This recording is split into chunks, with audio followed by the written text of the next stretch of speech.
오늘 이 시간 우리가 함께 구할 것은요.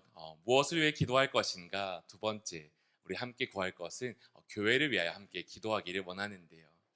한 번 더 묻겠습니다. 사랑하는 성도 여러분, 교회를 위하여 기도해야 되는 것이 맞습니까? 교회를 위하여서 우리가 평생토록 기도해야 함이 맞습니까? 오늘 그것을 한 번 더 배우고 함께 나누며 또 기도의 자리로 나가기 원합니다. 먼저 우리 고린도전서 1장 1절에서 3절 말씀인데요. 우리 이 말씀 한번 같이 읽어보면 좋겠습니다. 함께 말씀 읽겠습니다. 시작. 하나님의 뜻을 따라 그리스도 예수의 사도로 부르심을 받은 바울과 형제 소수대네는 고린도에 있는 하나님의 교회 곧 그리스도 예수 안에서 거룩하여지고 성도라 부르심을 받은 자들과 또 각처에서 우리의 주 곧 그들과 우리의 주 되신 예수 그리스도의 이름을 부르는 모든 자들에게 하나님 우리 아버지와 주 예수 그리스도로부터 은혜와 평강이 있기를 원하노라. 아멘. 사도 바울이 전도 여행을 다니며 그가 세웠던 여러 교회들 중에 이 고린도 교회를 향하여서 편지할 때에 그 서두에 썼던 문장입니다. 그런데 이것은 단순히 우리가 쓰는 편지의 인사말 정도가 아니라 그것은 하나의 기도가 되는 것인데요. 그런데 그 기도를 잘 보면, 그의 마음을 잘 들여다보면 교회가 무엇인가 먼저 이야기하는 것을 봅니다. 이 말씀 안에서 교회는 뭐라 말합니까? 곧 그리스도 예수 안에서 거룩하여지고 성도라 부르심을 받은 자들이라 말합니다. 우리가 말하는 교회, 우리가 앞으로 이제 다룰 이 교회라는 곳은 무엇보다 이 그리스도 예수 안에서 거룩하여지고 성도라 부르심을 받은 자들이라는 성격을 갖고 있습니다. 그리고 그 부르심은 또한 무엇을 말하냐면 또 각처에서 우리의 주 곧 그들과 우리의 주 되신 예수 그리스도의 이름을 부르는 모든 자들을 일컫습니다. 우리가 소위 생각하는 예배당으로서의 이 건물을 넘어서서 하나님이 부르신 모든 사람, 그리고 그 부르심 안에서 하나님을 만나고 예수 그리스도를 고백하고 성령 안에서 하나님의 이름을 구하고 부르는 그 모든 자들이 이 교회라고 얘기하는 것이죠. 살아계신 그 하나님과 우리 사이에 함께함이 있어서 그곳 가운데에는 은혜와 기쁨이 가득한 줄 믿습니다. 하나님이 주신 구원의 감격이 있고 또 구별됨이 있고 또 변화가 있고 능력이 있고 생명이 있는 곳, 그곳이 곧 어디입니까? 바로 교회인 것이죠. 그리고 그곳에서 하나님의 이름을 부를 때마다 무엇이 있습니까? 그곳에 임재하시는 하나님의 임재, 영광, 능력이 함께하는 것입니다. 믿습니까? 그렇습니다. 동일한 말씀인데요. 에베소서 1장 20절에서 23절의 말씀도 우리 한번 같이 읽어보면 좋겠습니다. 함께 읽겠습니다. 시작. 그의 능력이 그리스도 안에서 역사하사 죽은 자들 가운데서 다시 살리시고 하늘에서 자기의 오른편에 앉히사 모든 통치와 권세와 능력과 주권과 이 세상뿐 아니라 오는 세상에 일컫는 모든 이름 위에 뛰어나게 하시고 또 만물을 그의 발 아래에 복종하게 하시고 그를 만물 위에 교회의 머리로 삼으셨느니라. 교회는 그의 몸이니 만물 안에서 만물을 충만하게 하시는 이의 충만함이니라. 아멘. 우리가 잘 아는 말씀 중에 하나의 터인데요. 이 말씀 안에서 보면 먼저 우리가 그리스도 예수 안에서 우리가 받은 은혜가 무엇인지를 다시 한번 확인하게 됩니다. 그리스도 안에서 우리가 얻는 은혜, 죽은 자들 가운데에서 다시 살리신 하나님의 은혜가 있는 것이죠. 사망과 어둠의 권세를 깨뜨리신 그 하나님의 은혜가 우리 가운데 함께하여서 우리의 모습이 죄인에서 의인으로 변화되고 거룩하여지고 하나님의 자녀라, 성도라, 하나님의 백성이라 부름받음을 깨닫는 것입니다. 그리고 하나님은 그렇게 우리를 세우심과 동시에 그 한 사람, 한 존재 예수 그리스도를 모든 이름 위에 뛰어나게 하시고 만물을 그 이름 앞에, 그 발 앞에 엎드려 복종하게 하셨음을 보게 됩니다. 그리고 그 가운데에서 하나님이 누구이신지를 우리는 보게 되며 그 안에 우리가 속해 있음을 봅니다. 에베소서 1장 20절 그 끝에 보면 이렇게 말합니다. 교회의 머리로 예수를 삼으시고 교회는 그의 몸으로 삼으셨다라고 말합니다. 그리고 만물 안에서 만물을 충만하게 하시는 이의 충만함이니라 말하면서 교회가 어떤 곳인지를 세 가지로 꼽아볼 수 있는데요. 한번 이렇게 정리해 보았습니다. 첫째, 교회는 뭐뭐입니다. 무엇이냐면 만물을 충만케 하시는 하나님을 믿는 공동체입니다라는 사실입니다. 하나님께서 온 세상을 만드셨다라고 하고요. 그 하나님께서 온 땅의 주인이시다 말하고요. 그리고 그 주인 되심을 믿으면서 우리가 그 하나님을, 그 살아계신 하나님을 믿음의 눈으로 바라보며 살아가는 것, 그리고 그 살아계신 하나님과 함께하는 자들의 공동체가 어디인가? 곧 교회라 말하는 것이죠. 그리고 또 두 번째입니다. 또 무엇입니까? 예수 그리스도를 머리로 둔 몸된 공동체라는 것이죠. 앞서 말한 대로 모든 사망과 어둠을 물리치셨다라고 말하는 이 성경의 증언과 함께요. 실제로 죽은 자들 가운데에서 처음으로 먼저 부활하셔서 우리의 모든 영광의 시작이 되신 그 예수 그리스도가 우리의 머리가 되셨음을 고백하며 우리는 그 머리 되신 예수님을 따라서 살아가는 곳이라 말합니다. 그리고 세 번째인데요. 세 번째는 무엇이냐면 성령 하나님의 충만함으로 세상을 충만케 하는 공동체라 말하는 것이죠. 말씀 안에서 보듯이 교회는 그의 몸이니 만물 안에서 만물을 충만하게 하시는 이의 충만함이니라 라고 하듯이 성령 하나님의 그 충만하심으로 우리가 그 충만을 함께 누리고 나만 누릴 뿐 아니라 그 누림을 전하는 자로서 하나님이 세워주셔서 이 땅 가운데 하나님의 나라를 이루어가고 세상을 변화시키는 것, 그것이 곧 교회라 말하는 것입니다. 여러분의 믿음의 고백도 이 고백 위에 있습니까? 여러분의 믿음의 고백에서도 이 만물을 충만케 하시는 하나님을 믿고 또 예수 그리스도를 머리로 하며 그 성령의 충만함을 누리며 전파하는 자로서 세워짐을 함께 우리는 늘 신앙의 고백으로 갖는 줄 믿습니다. 그런데 중요한 것은 이제입니다. 그런데 그렇게 말씀은 분명 우리에게 하나님 안에서의 우리의 모습을 정말 아름답고 영화롭게 표현하는데 우리가 살아가는 우리의 삶과 또 우리가 속해 있는 교회들은 그와 같은지가 이제 질문인 것이죠. 어떤 한 목사님의 책을 봅니다. 그 책에 보면 뭐라 말하냐면 이 땅의 교회가 희망이라 말할 수 있는가라는 질문을 갖고 이야기를 서술해 갑니다. 분명 우리가 본 이 진리, 그 사실들을 바라볼 때면 먼저는 우리 개인과 또 우리 공동체를 향한 하나님의 부르심을 볼 때면 또 우리의 공동체와 우리 개인 위에 함께 하시는 이 무한하신 하나님을 바라볼 때면 우리에게는 아무런 부족함이 없는 줄 압니다. 그런데 우리의 삶을 두고서 우리의 삶의 자리에서 이 사회 속에서 우리가 교회들을 바라볼 때면 우리의 입술에서는 교회가 희망이야. 그러니 교회로 함께 나오자 라는 말들이 때로는 주저한다는 사실을 우리는 피할 수가 없습니다. 또 다른 말이 있습니다. 교회가 희망인가? 라는 질문도 있는데요. 반대로는요. 오늘날 교회는 뭐라 많이 말하죠? 오늘날 교회는 위기라는 말도 참 많이 듣는 것 같습니다. 어떤 위기가 있습니까? 교회가 쇠퇴해가고 있다라고 하는 것이죠. 과거의 영광이 사라졌다라고 하는 것이죠. 과거에 누렸던 그 뭔가 충만했던 하나님의 은혜 감격들, 그 감격들이 오늘날에는 조금씩 자꾸 죽어가서 우리에게는 무엇이 생깁니까? 다음 세대에 대한 걱정과 염려가 가득한 것을 보지 않습니까? 그런데 이상하지 않습니까?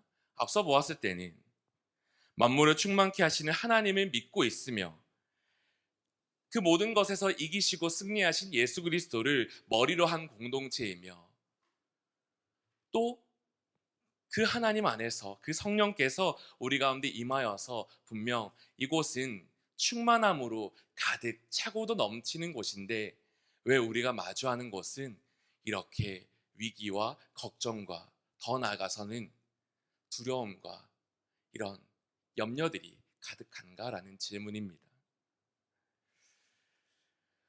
하나의 이야기를 좀 소개하고자 하는데요. 제가 조금 읽어보겠습니다. 10년 전의 일이다. 죽기 직전에 환자가 있었다. 당시 그녀는 무척 아팠지만 그 사실을 인정하지 않으려고 했다. 기껏해야 한 줄기 빛 정도의 희망만 있었다.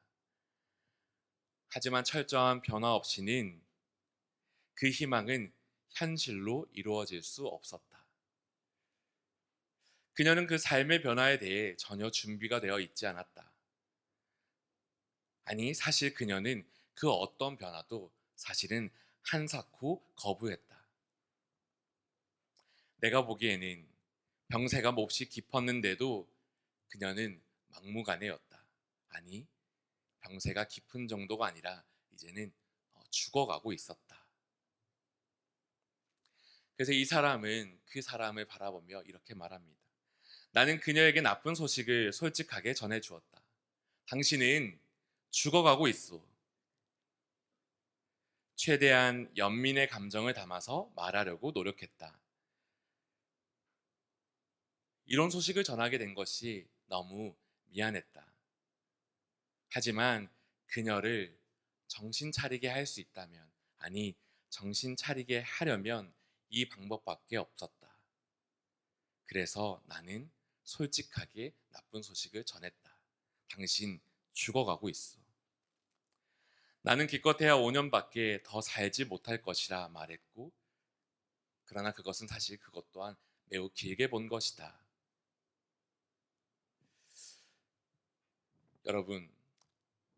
여러분 주변에 어떤 눈에 보기에 매우 분명하게 병들고 아픈 사람이 있는데 여러분은 그 사실을 분명히 아는데 그런데 그 한 사람이 이 동일한 처지에 있다면 여러분은 어떻게 생각하게 되실까요? 혹 이 사람이 내가 너무 사랑하는 어떤 누군가인데 내가 보기에는 너무나 아픈 이 이야기를 막 전해주는데 이 사람이 아무것도 깨닫지 못하고 어떤 자리로 나가지 못한다면 여러분은 어떤 마음이 들까요? 이 사람도 어쩌면 그런 마음 안에서 이 얘기를 막 하고 있지 않나 생각이 드는데 이야기가 이렇게 계속됩니다. 하지만 그녀는 현실을 부정할 뿐 아니라 도리어 심히 분노하고 내게 말할 뿐이었다. 보여주고 말겠어요. 당신이 틀렸다는 것을 내 삶을 통해 증명해 보여주고 말하겠어요. 저는 전혀 죽어가고 있지 않습니다. 그녀의 말은 단호했다. 저항과 분노가 서려 있었고 이제는 내가 할 수 있는 것은 아무것도 없었다. 나는 이제 떠나야 했고 할 만큼 했고 나는 떠났고 화는 나지 않았다. 단지 슬플 뿐이었다. 어떤 한 책의 작은 이야기였습니다. 그런데 이 책을 여러분에게 잠깐 소개하기를 제가 원했던 것은 그 뒤에 있었던 이 한 문장 때문인데요. 근데 그렇게 제가 이 책을 펼쳐서 처음에 이렇게 읽으면서 이분이 의사 선생님인가? 그래서 어떤 환자를 만난다? 근데 그 사람이 말을 안 들었나? 생각을 했는데 그런데 그 뒤에 이 한 문장이 그냥 이렇게 쓰여 있더라고요. 그녀의 이름은 물론 교회이다 라고요. 그리고 그 교회는 어떤 교회입니까? 실제 했던 교회, 중서부에 있었던 교회, 아마도 거창한 비전 가운데 탄생했을 교회, 그리고 그렇게 세워져서 오랫동안 하나님 안에서 쓰임받던 교회. 하지만 더 이상 비전이 없었기에 죽은 교회이다 라고 말하는 이야기가 그 문장의 뒤에 있더라고요. 톰 레이너라는 어떤 외국인의 한 박사님이신데 이분은 교회에 대하여서 끊임없이 연구하고 탐구하던 사람이었습니다. 그런 그가 오랫동안 여러 수많은 교회들을 다니며 그 교회의 모습들을 보고 그 안에서 그 여러 교회가 죽지 않고 살아갈 수 있도록 그 길에서 분석해주고 판단해주며 바른 길을 제시해주던 그 역할을 하던 사람이었는데요. 그런데 그의 삶에서 수많은 교회들을 마주할 때에 느꼈던 그 감정이 이 이야기 속에 담겨 있다고 하는 것입니다.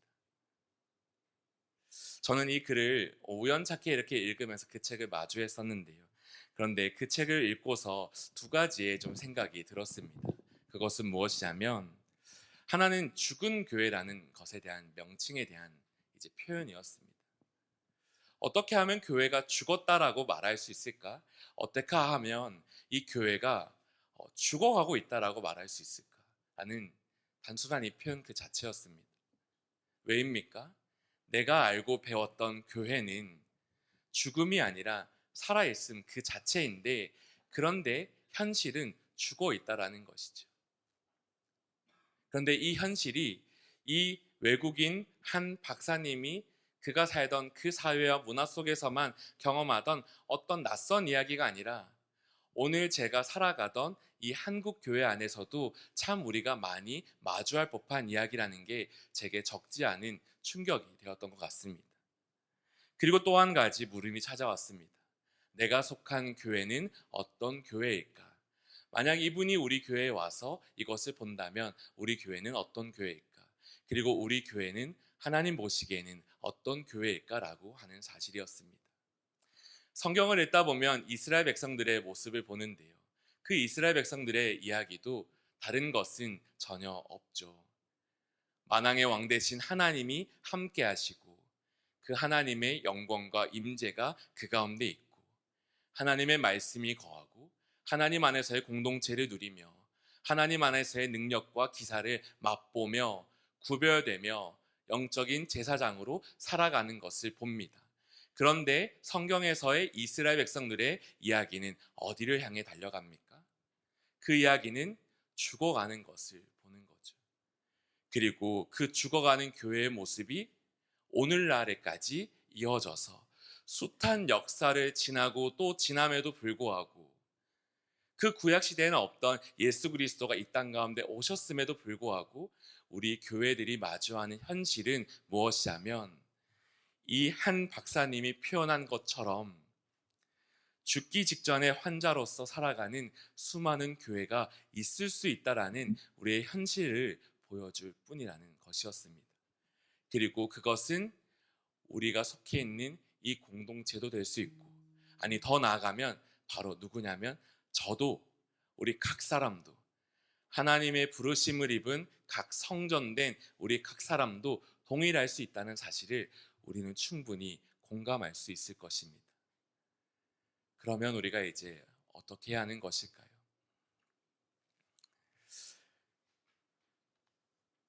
이 책은 1부와 2부가 나뉩니다.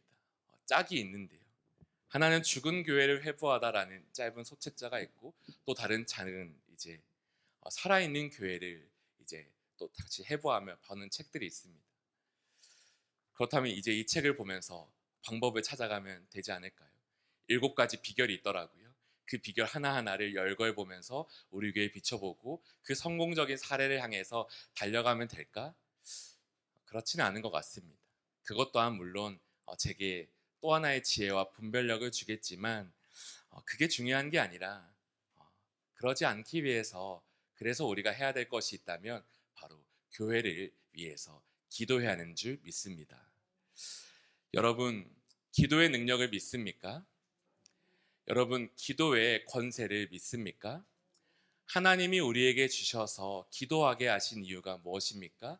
그 기도를 통하여서 우리가 하나님의 얼굴을 구하고 그 기도를 통하여서 우리가 그 갈라진 틈에 서서 우리가 함께 기도로서 화목하는 자의 직분을 감당할 때에 그곳에 무엇이 있냐면 하나님의 임재와 하나님의 은혜가 있음을 믿습니다.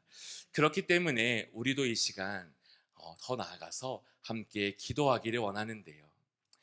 그래서 이제 우리가 살펴볼 이야기, 저는 그래서 이제 구했습니다. 하나님, 우리 교회도 저는 그렇게 생각하지는 않는데 하나님 언제든지 마주할 수 있는 그 현실이 두렵기 때문에 하나님의 은혜를 구하고 싶습니다. 하나님, 그러면 제가 뭘 해야 하죠? 라고 하는 데에 또 다른 한 분을 만나게 하더라고요. 그리고 그분이 썼던 이야기, 그분의 이야기를 통해서 제가 뭘 기도해야 될지를 좀 알게 되었던 것 같습니다. 그 이야기는 무엇이냐면 사도행전 2장 42절에서 47절인데요. 우리 이 말씀을 한 번 더 같이 소리내어서 읽어보면 좋겠습니다. 우리 함께 읽어볼까요? 함께 읽겠습니다. 시작. 그들이 사도의 가르침을 받아 서로 교제하고 떡을 떼며 오로지 기도하기를 힘쓰니라. 사람마다 두려워하는데 사도들로 말미암아 기사와 표적이 많이 나타나니 믿는 사람이 다 함께 있어 모든 물건을 서로 통용하고 또 재산과 소유를 팔아 각 사람의 필요를 따라 나눠주며 날마다 마음을 같이하여 성전에 모이기를 힘쓰고 집에서 떡을 떼며 기쁨과 순전한 마음으로 음식을 먹고 하나님을 찬미하며 또 온 백성에게 칭송을 받으니 주께서 구원받는 사람을 날마다 더하게 하시니라. 아멘. 성령께서 임하신 그 오순절 성령 강림 사건 다음에 초대교회의 모습이 우리 가운데 나타납니다. 그 초대교회의 모습은 완전한 모습은 아니지만 그러나 그 안에서 하나님의 살아있음이 무엇인지를 보게 하고 그 살아있음이 우리의 삶의 기준이 될 수 있다라고 말씀합니다. 그래서 이 기준 안에서 네 가지를 함께 나누고요. 그 네 가지의 기도의 제목이 우리 가운데 세워져서 올 한 해 우리가 이 교회를 바라보며 함께 중보하는 귀한 기도의 제목이 되기 원하는데요. 첫 번째는 무엇이냐면 배우는 교회입니다. 사도행전 2장 43절의 말씀인데요. 42절의 말씀을 제가 먼저 읽겠습니다. 그들이 사도의 가르침을 받아 서로 교제하고 떡을 떼며 오로지 기도하기를 힘쓰니라. 아멘. 무엇을 말합니까? 그들이 사도의 가르침을 받았다라고 말하는 것이죠. 사도행전 2장에는 성령 강림 사건이라 해서 엄청 놀라운 기적과 같은 하나의 역사가 일어납니다. 그곳에 있는 수많은 사람들이 그 기이한 현상을 바라보며 모두가 놀래고 그 현상 앞에서 사람들이 묻고 구하는 것을 봅니다. 그런데요, 이 말씀 안에서 잘 들여다보면요, 그렇게 강력한 성령의 임재가 있으나 그러나 그들이 그곳에서 무엇을 향해 나가냐면 그냥 신비로운 어떠한 경험과 신비로운 어떤 변화들만을 추구하며 나가는 것이 아니라 그들이 무엇보다 사도들의 그 가르침 앞에서 엎드렸다라는 것을 우리는 보게 됩니다. 그들은 자신이 성령을 받았기 때문에 이것은 놀라운 변화가 있어라고 말하며 나는 이제 성령의 은혜를 경험했으니 나는 다른 것을 다 무시해도 돼라고 말하지 않고요. 그들은 도리어 무엇을 말하냐면 예수님을 통하여서 이어져 오는 그 사도들의 가르침 아래서 우리가 더욱더 나아가 하나님이 누구신지, 예수님이 누구신지, 성령님이 누구신지, 교회가 무엇인지를 끊임없이 배우고자 했다라는 사실을 우리는 이 말씀 안에서 보게 됩니다. 마태복음 14장 16절인데요. 이 말씀을 보면 이런 표현이 있습니다. 예수께서 온 갈릴리에 두루 다니사 그들의 회당에서 가르치시며 천국 복음을 전파하시며 백성 중에 모든 병과 모두 약한 것을 고치시니라고 말합니다. 예수님께서 이 땅에 오셔서 하셨던 일들은요, 단순히 우리에게 기적과 이사만을 행하는 것은 아니었습니다. 우리 가운데 찾아오셔서 잃어버린 자, 목자 없는 그 모든 양떼들을 찾아다니시면서 무엇을 하시냐면 그들에게 끊임없이 가르쳐 주셨습니다. 하나님 나라가 무엇인지를 그 앞에서 가르쳐 주셨습니다. 그리고 그 가운데에서 천국의 복음이 무엇인지를 끊임없이 듣게 하셨습니다. 그리고 그 천국의 복음을 전파하시며 그들 안에 있던 그 하나님과 단절됨으로 주어졌던 그 모든 악한 권세를, 약한 것을, 병든 것을 고쳐 가셨던 것이죠.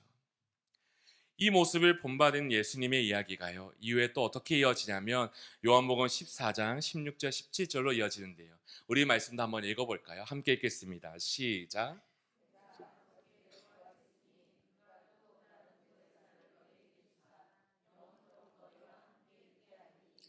그는 진리의 영이라. 세상은 능히 그를 받지 못하나니 이는 그를 보지도 못하고 알지도 못함이라. 그러나 너희는 그를 아나니 그는 너희와 함께 거하시며 너희 속에 계시겠음이라. 예수께서 이제 그 사역 가운데에서 떠나실 때에 성령을 약속하시고, 그리고 그 뒤에 이런 말을 덧붙이십니다. 요한복음 14장 26절인데요. 보혜사 곧 아버지께서 내 이름으로 보내실 성령, 그가 너희에게 모든 것을 가르치고 내가 너에게 말한 모든 것을 생각나게 하리라 라고 한 것이죠. 예수님이 전하셨고 또 예수님을 통해 듣게 된 것, 그리고 예수님이 떠나가셨을 때에도 성령을 우리에게 남겨두셔서 성령 안에서 우리가 끊임없이 서게 된 자리는 무엇이냐면, 어떤 놀라운 기적과 은사, 그 변화들이 아니라 하나님의 진리의 말씀이 있는 자리였음을 우리는 보게 됩니다. 이것을 바라보고 이제 사도행전의 교회 또한 무엇을 향해 나아가냐면, 끊임없이 예수님이 누구셨는지를 가르치고 전파하며 그 예수님을 통해 이루어진 하나님의 그 은혜가 무엇인지를 전파하는 일들이 있었습니다. 우리는 이것을 바라보며 우리 교회를 위하여 첫 번째로 기도할 제목이 있는데요. 그것은 무엇이냐면 바로 이 교회가 그 배움 위에 있기를 소망하는 것입니다. 어떤 이들은 이 교회를 나올 때요, 이런 꿈들을 가집니다. 와, 교회 가면 너무 즐겁고 재미있는 것들이 많아요. 또 교회를 가면 제가 경험해보진 일들이 너무너무 무궁무진해서 저는 참 좋아요. 저는 이 교회에 나오면 제가 몰랐던 것을 알게 되고, 제가 몰랐던 지식도 듣게 되고, 제가 몰랐던 그런 세상의 이야기도 들으면서 제가 적절한 교양을 듣게 되어서 너무 좋아요. 저도 똑똑해지는 것 같고 이 사회에 속한 것 같고, 그러면서 적당히 이 사람들 안에 있으면서 함께 살아가는 것을 느끼기 때문이죠 라고 하는데요. 그런데 그렇다면 그 사람의 말이 이 교회를 잘 누리고 있는 것이겠습니까? 그렇지 않습니다.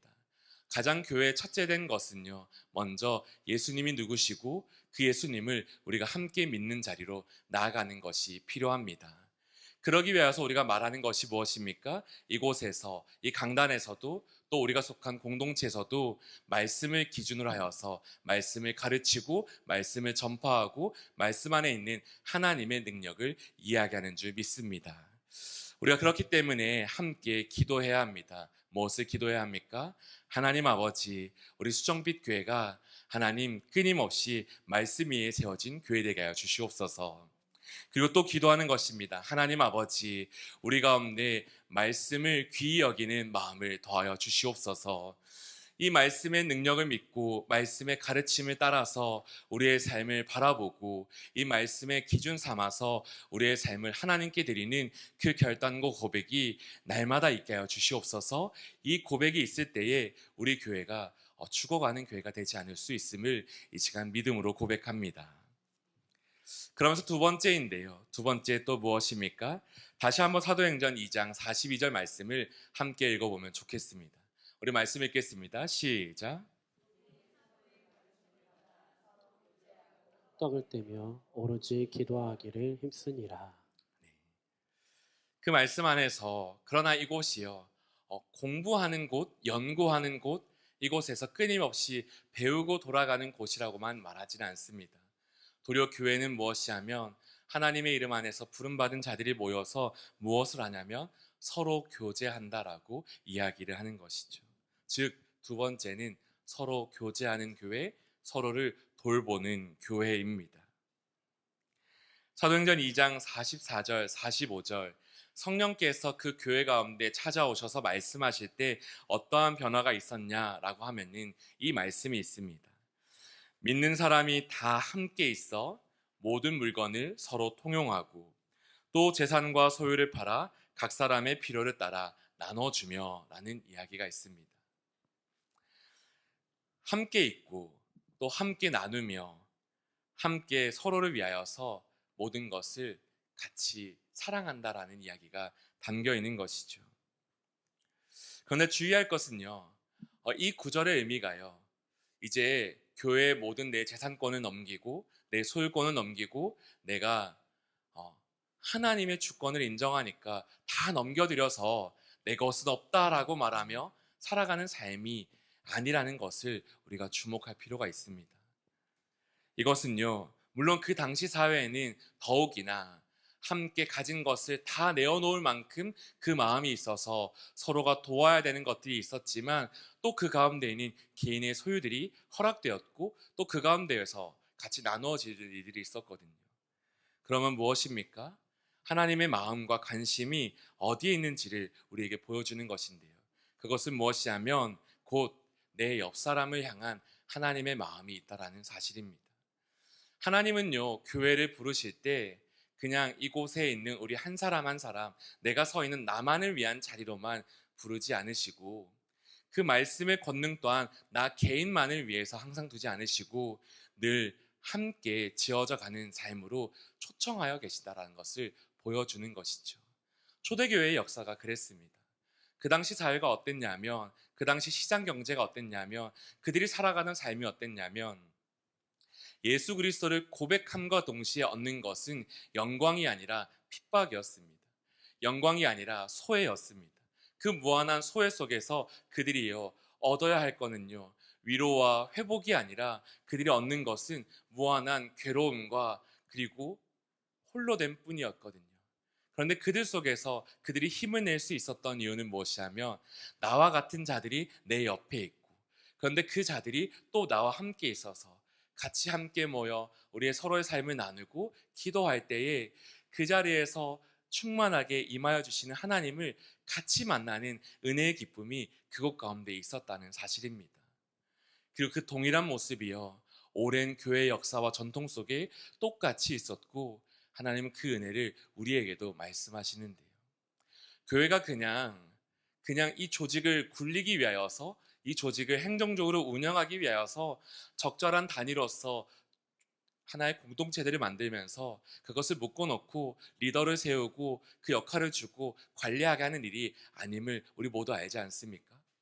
하나님의 말씀 안에서 우리가 이 교회가 어떻게 함께 지어져 갈 수 있는지를 이 땅의 삶에서 어떻게 함께 세워져 갈 수 있는지를 우리가 알기 때문에 그 가운데에서 같이 서로를 돌보고 위로하고 또 함께 나누고 또 홀로 부를 수 없는 그 기도의 제목을 같이 구하는 것을 우리는 보게 됩니다. 하나님은 그 자리가 그 위치가 우리에게 너무나 중요하다 말하며 그것을 위해 기도해야 한다라고 하나님은 말씀하십니다. 그뿐 아닌데요. 신명기 10장 18절에서 19절의 말씀인데 우리 이 또한 한번 같이 읽어보면 좋겠습니다. 함께 읽겠습니다. 시작. 고아와 과부를 위하여 정의를 행하시며 나그네를 나그네를 사랑하여 사랑하여 그에게 그에게 떡과 떡과 옷을 옷을 주시나니 주시나니 너희는 나그네를 사랑하라. 전에 너희도 애굽 땅에서 나그네 되었음이니라. 아멘. 하나님이 우리를 나그네로 말씀하시고 그 동일한 나그네 된 사람 한 명 한 명, 고아나 과부나 나그네 그 자들과 같이 있게 하시는 하나님의 부름이 있는 줄 우리는 보게 됩니다. 그냥 이 교회만 우리 서로만 잘 되는 것이 아니라 늘 언제나 하나님의 시선은 이 교회 안과 밖 동일하게 이와 같이 고아와 같은 이들, 과부와 같은 이들, 또 나그네와 같은 이들을 하나님은 만나게 하시고요. 그 한 사람을 먼저 살아있는 우리에게 붙여주십니다.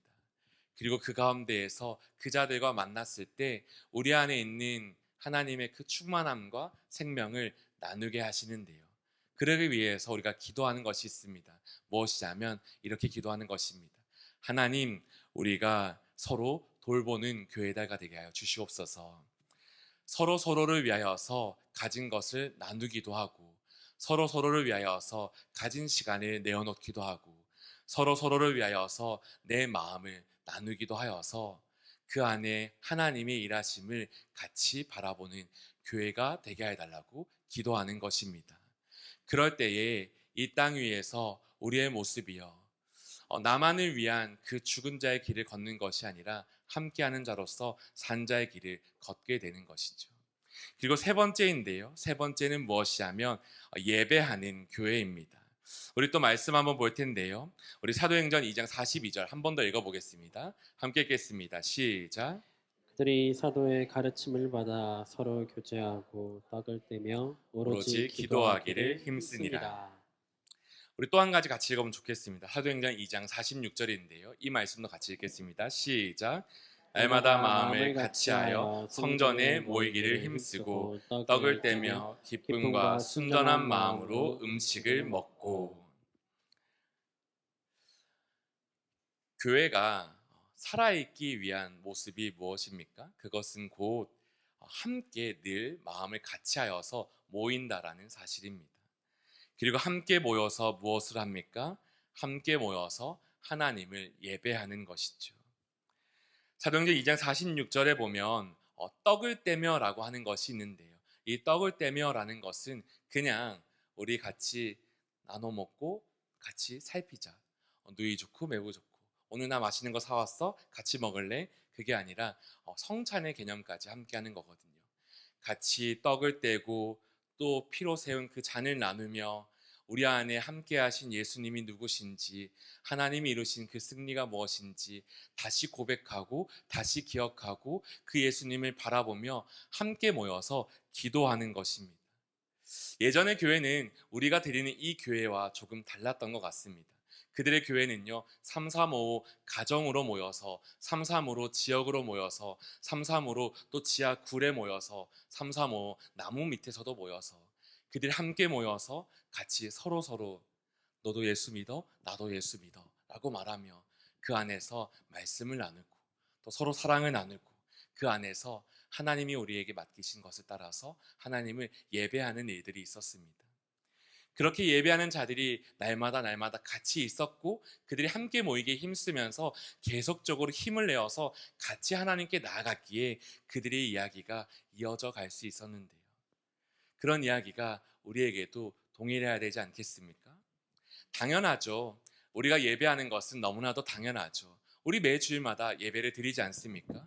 그런데요, 이 예배가 이곳에서 드리는 예배가 예배답기 위하여서 예배 정말 하나님을 예배하는 교회 되기 위하여서 이 교회 안에서 우리를 위하여서 오신 이 예수 그리스도를 고백하게 하고 이 교회와 예배 안에서 우리를 위하여서 이 땅에 오신 예수님을 바라보는 그 믿음이 일어나며 그 예수님의 발자취를 따라서 함께 나아가는 그 믿음의 역동들이 이 예배 안에서 이루어질 때 우리가 얻는 것이 무엇입니까? 살아있게 되는 것을 진정 누리게 되는 것입니다. 그래서 우리가 같이 기도해야 합니다. 무엇을 기도합니까? 하나님, 이 교회가 예배하는 교회 되게 하여 주시옵소서. 우리가 원하는 대로 우리가 바라는 대로 예배를 구성하고 꾸며서 하나님을 높였다 그냥 그렇게 지나가는 것이 아니라 말씀 안에서 그 말씀 안에서 정말 하나님의 임재를 꿈꾸고 하나님의 약속의 말씀을 따라서 예수 그리스도를 고백하며 이곳에서 하나님을 찬양하며 나아갈 때 우리 가운데 영광으로 임재하시는 하나님을 만나는 예배, 그리고 그 하나님을 만나며 예수 그리스도를 내 온 전심으로 고백하게 되는 예배, 그리고 내 삶 가운데 그 예수 그리스도를 선포하는 예배, 그리고 내 삶 가운데 예수님을 쫓으며 하나님의 그런 은혜를 구하는 그런 예배가 있으면 우리의 교회가 죽지 않고 우리의 삶 또한 죽지 않음을 믿습니다. 그리고 끝으로 한 가지 더욱더 있는데요. 그렇게 했을 때 무엇이냐면 증거하는 교회가 남게 됩니다. 우리 마지막으로 함께 구할 것 이제 말씀 읽어볼 텐데요. 사도행전 2장 47절의 말씀 우리 같이 한번 소리내어 읽어보기 원합니다. 함께 읽어볼까요? 같이 읽겠습니다. 시작. 하나님을 찬미하며 또 온 백성에게 칭송을 받으니 주께서 구원받는 사람을 날마다 더하게 하시니라. 아멘. 예배하고 교제하며 서로 돌보고 무엇보다 그곳에서 끝없는 말씀의 은혜가 있을 때, 그런데 그때 이루어지는 것은 무엇이 하면 이제 이 교회를 통하여 하나님의 나라가 증거된다라는 사실입니다. 우리는 그 증거하는 교회 되기를 같이 기도해야 됩니다. 하나님의 말씀, 성령 안에서의 역사는요, 하나님을 찬미하며 또 온 백성에게 칭송을 받게 되니 그곳에 무슨 일이 일어나냐면 주께서 구원받는 사람을 날마다 더하여 주셨다 말합니다. 그냥 우리가 전도하는 교회가 되자 그냥 우리가 나가서 전도하자. 우리 같이 이번에 목표는 10,000명입니다. 우리 이번에 목표는 30,000명입니다. 이번에 목표는 100,000명입니다. 우리 예전의 교회를 회복합시다. 이런 구호가 중요하기도 하겠죠. 그러나 더 구할 것은 무엇입니까? 우리가 하나님이 기뻐하시는 교회 되었을 때에 우리의 삶에 자연스럽게 하나님의 증거가 가득하여서 한 사람 한 사람이 이곳에 나오면 자연스럽게 그들이 아는 것을 우리가 구하는 것입니다. 수정빛 교회에 나아갔더니 정말 하나님의 그 특별함이 있구나. 이 수정빛 교회 공동체에 나왔더니 하나님의 정말 역사하심이 있구나. 너를 보니, 당신을 보니 어떻게 그런 변화가 있는 거죠? 그것이 하나님입니까? 그렇다면 제가 그곳으로 나아가겠습니다. 라고 하는 그 은혜가 필요한 곳이죠. 제가 지난 이제 명절에 고향 교회를 갔는데요. 제 모교회, 제가 이제 전도받아 다녔던 그 교회가 100주년이 되었더라고요. 오래됐죠. 저희 교회는 이제 2년 차, 3년 차인데 정말 오래됐더라고요. 제가 청소년 때 다녔을 때도 그 교회가요.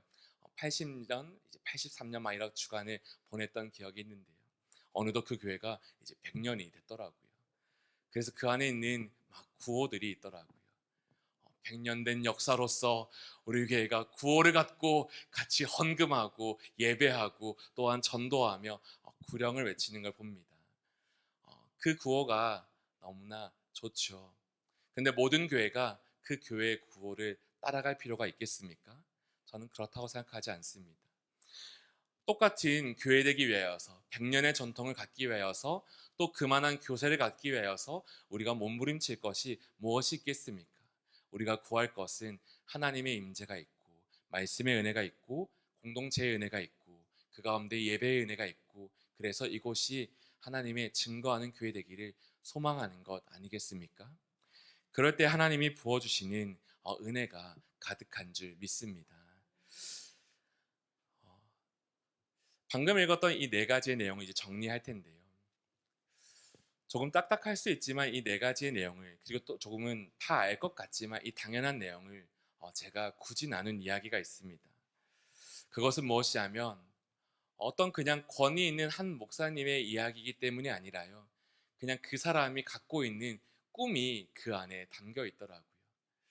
그 사람의 이제 그 책 그 맨 뒷부분에 그 사람의 절절한 교회를 향한 하나님 안에서의 진실한 꿈이 막 담겨 있는 거예요. 나에게는 교회에 대한 꿈이 있습니다. 그것은 성경적인 교회로서 이런 교회 되기를 원하는 것입니다. 나에게는 교회에 대한 꿈이 있습니다. 그것은 예배하는 교회로서 이런 교회 되는 것입니다. 나에게는 교회에 대한 꿈이 있습니다. 그것은 돌보는 교회로서 이런 교회 되기 원하는 것입니다. 나에게는 교회에 대한 꿈이 있습니다. 그것은 섬기는 교회로서 이런 교회 되는 것입니다. 라고 말하는 그 이야기들이 이렇게 펼쳐지는데 그런데 하나님의 말씀 안에 있고 또 그 말씀을 따라서 많은 사람들이 알고 그리고 그 기준 삼아서 한 목회자와 또 한 교회가 같이 바라보며 지표를 세우며 기도했던 그 자리가 우리 교회에도 굳게 세워진다면 그러면 이 교회 안에는 하나님의 소망이 있지 않을까라는 믿음이 있었습니다. 그리고 그러면서 성도분들과 이 시간 같이 기도하고 싶다라는 마음이 들었습니다. 교회를 위한 이야기, 앞서 읽었던 그 팀 레이너란 목사님이요, 죽은 교회를 해부하다라는 책 다음에 썼던 살아가는 교회를 해부하다라는 책에는 한 가지의 다음과 같은 지표를 묻습니다. 그것은 무엇이냐면요, 여러분의 교회는 여러분의 교회를 위하여서 정말로 믿음으로 기도하는 한 사람이 있습니까? 그 한 사람이 있다라면 여러분의 교회는 죽지 않을 것입니다. 그리고 또 말합니다. 여러분의 교회에는, 여러분의 속한 공동체에는 하나님 앞에서 정말 믿음을 두고 하나님의 말씀의 기준을 삼아서 정말로 눈물로 날마다 엎드리며 하나님의 얼굴만을 구하며 날마다 기도하는 강력한 기도의 용사가 있습니까? 여러분이 그 기도의 용사를 만나기를 기도하고 그 기도의 용사와 함께 교회를 위해 기도하며 나아가기를 소망하십시오 라는 문구가 있었습니다. 저는 이 세 번째 중보기도학교 세미나 이 세 번째 교회를 위한 기도에 대하여서 함께 나눌 때 이렇게 결론을 내고 싶습니다. 이 땅에서 많은 교회들이요, 정답을 모르는 것이 아니라 하나님의 말씀이 없는 것이 아니라 수많은 사람들이 모여드는 가운데서도 언제나 위협을 받고 있고 두려움 안에 있습니다. 그리고 수많이 새롭게 태어나는 교회들도 그 현실을 바라보며 하나님의 은혜를 구하며 달려가고 있습니다. 우리 수정빛 교회도 마찬가지 터인데요. 그런 우리 교회가 죽는 교회의 길을 걷지 않고 우리 서로 함께하는 이곳에 모인 모든 기도의 용사들과 함께 기도하며 살아있는 교회의 지표를 함께 걷기를 소망합니다. 그리고 그 지표 위에서 말씀의 은혜를 먼저는 내가 그리고 내 이웃이 함께 누리고 또 공동체의 교제를 함께 누리고 예배 감격을 함께 누리고 증거하는 기쁨을 함께 누려서 이곳에서 역사하시는 하나님의 일하심을 같이 누리기를 소망합니다.